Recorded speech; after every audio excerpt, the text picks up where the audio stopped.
자, 지금 보시는 이 장면, 폐점을 앞둔 한 홈플러스 매장입니다. 고별 세일, 최대 90% 할인, 이 빨간 현수막 아래로 와, 사람들이 정말 정신없이 카트를 끌고 있죠. 매대는 뭐 폭격이라도 맞은 것처럼 텅 비어 있고 계산대 앞에는 줄이 끝도 없이 서 있어요. 바로 이 아수라장 속에서 우리는 한때 대한민국 유통의 자존심이었던 홈플러스가 어떻게 마지막을 맞이하는지 보고 있는 겁니다. 저렇게 1시간 넘게 기다려서 겨우 계산을 마친 한 손님이 이런 말을 남겼다고 해요. 20년 넘게 우리 가족이 장 보던 곳이 사라지는구나. 이 한마디가 모든 걸 말해주죠. 이건 그냥 가게 하나가 망하는 그런 단순한 사업 실패가 아니라는 겁니다. 우리 이웃의 추억, 그리고 일상이 통째로 사라지는 이야기인 거죠. 아니, 정말 어떻게 된 걸까요? 한국에서 가장 사랑받던 브랜드 중 하나였는데 어쩌다 이 지경까지 오게 된 걸까요? 자, 지금부터 그 질문에 대한 답을 한번 찾아가 보려고 합니다. 어떻게 이런 일이 벌어질 수 있었는지, 그 충격적인 진실을 저와 함께 파헤쳐 보시죠. 네, 이 모든 이야기를 제대로 이해하려면요, 시간을 좀 거슬러 올라가 봐야 합니다. 홈플러스가 한때 얼마나 대단한 기업이었는지 그 황금기부터 한번 살펴볼게요. 1997년 홈플러스가 처음 문을 열었을 때, 와, 정말 충격 그 자체였죠. 아마 기억하시는 분들 많을 거예요. 주말만 되면 가족들이랑 다 같이 홈플러스 가는 게 거의 뭐 나들이 코스였잖아요. 그러다 IMF 외환 위기를 거치면서 영국의 거대 유통기업 테스코에 인수됐고요. 그때부터는 정말 날개를 단 거죠. 막대한 투자를 받아서 전국으로 뻗어나가더니 어느새 이마트 바로 다음 가는 대한민국 2위 유통공영으로 우뚝 섰습니다. 이렇게 잘 나가던 홈플러스였는데 2014년 멀리 영국 본사에서 터진 스캔들 하나가 모든 걸 바꿔놓게 됩니다. 바로 이 단 한 번의 거래 때문에요. 자, 이 숫자 좀 보세요. 7조 2천억 원. 이게 뭐냐면 2015년에 사모펀드인 MBK 파트너스가 홈플러스를 사들이면서 낸 돈입니다. 당시 대한민국 역사상 가장 큰 규모의 인수합병, M&A였어요. 7조 2천억. 정말 입이 떡 벌어지는 금액이죠? 그런데 여기서 정말 중요한 포인트가 있습니다. 이 어마어마한 돈, 7조 2천억 원 중에서 MBK가 자기 주머니에서 꺼낸 돈은 3분의 1 정도밖에 안 됐다는 거예요. 그럼 나머지 3분의 2는? 네, 전부 빌린 돈, 그러니까 빚이었다는 거죠. 이걸 바로 차입 매수, 영어로는 LBO라고 하는데요. 이게 무슨 뜻이냐면요. 핵심은 이거예요. MBK가 홈플러스를 사려고 빌린 그 4조 8천억 원이라는 어마어마한 빚 있죠. 그게 MBK의 빚이 아니게 된 겁니다. 인수하자마자 그 빚을 고스란히 홈플러스한테 떠넘겨버린 거죠. 더 쉽게 말해볼까요? 제 카드로 여러분 집을 산 다음에 카드 대금은 여러분 보고 갚으라고 하는 거랑 똑같은 거예요. 황당하죠? 이제 홈플러스는 자기가 팔려나간 그 빚을 스스로 갚아야 하는 기가 막힌 신세가 된 겁니다. 자, 그럼 이제부터 홈플러스는 이 말도 안 되는 빚을 갚기 위해 뭘 해야 했을까요? 그 과정에서 어떻게 회사가 서서히 말라 죽어갔는지 한번 들여다보겠습니다. MBK가 쓴 전략은 바로 이겁니다. 세일 앤 리스펙. 말이 좀 어려운데 아주 간단해요. 먼저 돈이 될 만한 홈플러스 매장 건물들을 닥치는 대로 팔아치웁니다. 현금을 확보해야 하니까요.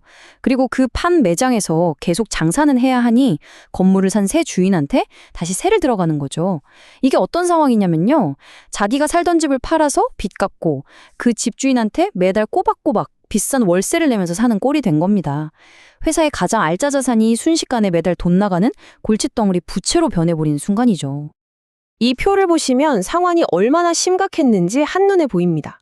바로 옆 경쟁사인 이마트는요, 계속해서 매장을 새롭게 꾸미고 창고형 할인점인 트레이더스 같은 새로운 시도도 하고 온라인 시장에도 엄청나게 투자하면서 미래를 준비하고 있었어요. 근데 같은 시간 홈플러스는 어땠을까요? 빚 갚느라 정신이 없었죠. 들어오는 돈은 족족 빚 갚는 데 쓰이니까 미래를 위한 투자는커녕 당장 매장 형광등이 나가도 바닥 타일이 깨져도 고칠 돈이 없었던 겁니다. 점점 낡고 초라해져 간 거죠. 당시 한 매장 관리자가 했던 이 말이 내부 분위기를 그대로 보여주는 것 같아요. 열매를 맺으라면서 씨앗은 주지 않는다. 싸워서 이기라고 하는데 총알은 안 주는 거죠. 정말 얼마나 답답하고 좌절스러웠을까요? 이렇게 미래를 위한 씨앗을 심지 않고 열매만 계속 따먹으려고 했으니 그 결과는 사실 정해져 있었던 거나 마찬가지입니다. 이 그래프를 좀 보세요. 정말 끔찍할 정도입니다. 2021년에 1,300억 원대였던 적자가 2022년엔 2,600억, 그리고 2023년엔 무려 5,700억 원을 넘어갑니다. 매년 적자가 거의 2배씩 눈덩이처럼 불어난 거죠. 이건 그냥 장사가 좀 안 된다, 이런 수준이 아니에요. 회사가 완전히 붕괴하고 있었다는 신호입니다. 결국 마지막 몇 년은 이렇게 흘러갑니다. 2025년 3월 4일 홈플러스는 버티지 못하고 법원에 기업 회생 절차, 그러니까 법정 관리를 신청합니다. 이 소식이 알려지자마자 상품권 쓰려는 고객들이 매장으로 몰려들었고요. 한 달 뒤인 4월에는 이제 돈을 못 받을까봐 불안해진 CJ나 농심 같은 대형 납품업체들이 물건 공급을 끊어버립니다. 매대에서 물건이 사라지기 시작한 거죠. 결국 법원이 새 주인을 찾아주려고 M&A를 시도했지만 10월 아무도 이 뜨거운 감자를 사겠다고 나서지 않으면서 1차 매각은 실패로 돌아갑니다. 그런데 이 과정에서 정말 기가 막힌 사실이 하나 드러납니다. 홈플러스가 법정 관리를 신청하기 딱 일주일 전에 개인 투자자들을 상대로 820억 원어치 회사채를 팔았다는 거예요. 이건 뭐냐면 회사가 곧 망할 걸 알면서도 일반 사람들한테 돈을 빌렸다는 뜻입니다. 당연히 이건 사기 혐의로 번졌고 형사수사까지 들어갔죠. 평생 모은 노후 자금을 투자했던 많은 분들이 하루아침에 막대한 피해를 보게 된 겁니다. 자, 이렇게 회사가 완전히 폐허가 된 상황에서 앞으로 어떻게 되는 걸까요? 남아있는 2만 명의 직원들, 그리고 수백만 명의 고객들의 미래는 어떻게 되는 걸까요? 법원이 내놓은 평가 보고서는 정말 충격 그 자체였습니다.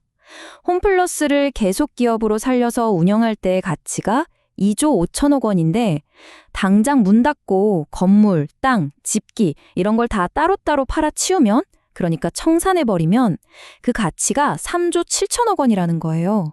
와, 이게 무슨 말이냐면요.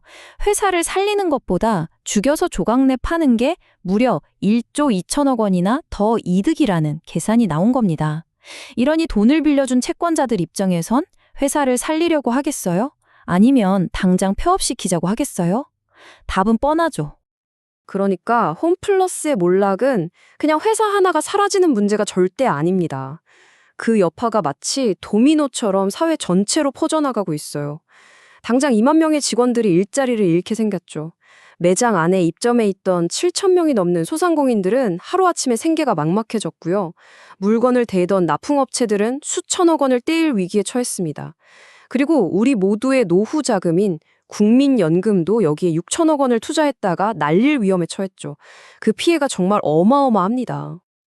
자, 그렇다면 우리는 이 거대 유통기업의 비극적인 몰락을 보면서 어떤 교훈을 얻어야 할까요? 이 두 가지 소유 모델의 차이를 보면 모든 게 명확해집니다.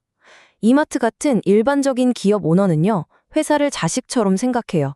장기적으로 보고 투자하고 브랜드 가치를 키워서 시장에서 계속 이겨나가려고 하죠. 회사의 운명이 곧 내 운명이니까요. 하지만 MBK 같은 사모펀드는 다릅니다. 이들에게 회사는 3년에서 5년 정도 잠깐 맡아두는 상품에 가까워요. 어떻게든 이익을 최대한 뽑아내서 비싸게 되파는 게 유일한 목표죠. 애초에 유통업처럼 꾸준히 물 주고 거름 주면서 길게 봐야 하는 사업과 최대한 빨리 열매만 따서 팔고 나가려는 사모펀드의 목표는 처음부터 맞지가 않았던 겁니다. 이번 홈플러스 사태는 우리에게 정말 뼈아픈, 하지만 실질적인 교훈 몇 가지를 남겼습니다. 여러분도 이건 꼭 기억해 두시면 좋을 것 같아요. 첫째, 상품권. 혹시 가지고 계신 거 있으면 웬만하면 바로바로 쓰세요. 회사가 무너지면 정말 하룻밤 사이에 휴지 조각이 될 수 있습니다. 둘째, 내가 자주 이용하고 좋아하는 브랜드의 주인이 누군지 한 번쯤 관심을 가져볼 필요가 있다는 겁니다. 만약 주인이 사모펀드라면 미래에 어떤 변화가 있을지 예측해 볼 수 있겠죠. 마지막으로 투자에 대한 건데요. 아무리 크고 유명한 회사라도 절대적으로 안전한 투자라는 건 없다는 걸 이번 사건이 다시 한번 보여줬습니다. 결국 이 모든 이야기의 끝에 남는 질문은 이겁니다. 한 회사가 단기적인 이익을 위해 조각나 팔려나갈 때 그 진짜 대가는 과연 누가 치르는 걸까요? 그 과정에서 삶의 터전을 잃어버린 수많은 직원들, 협력업체들, 그리고 우리 같은 소비자들. 이 질문은 홈플러스만의 이야기가 아니라 우리 사회 전체에 던져진 무거운 숙제일 겁니다.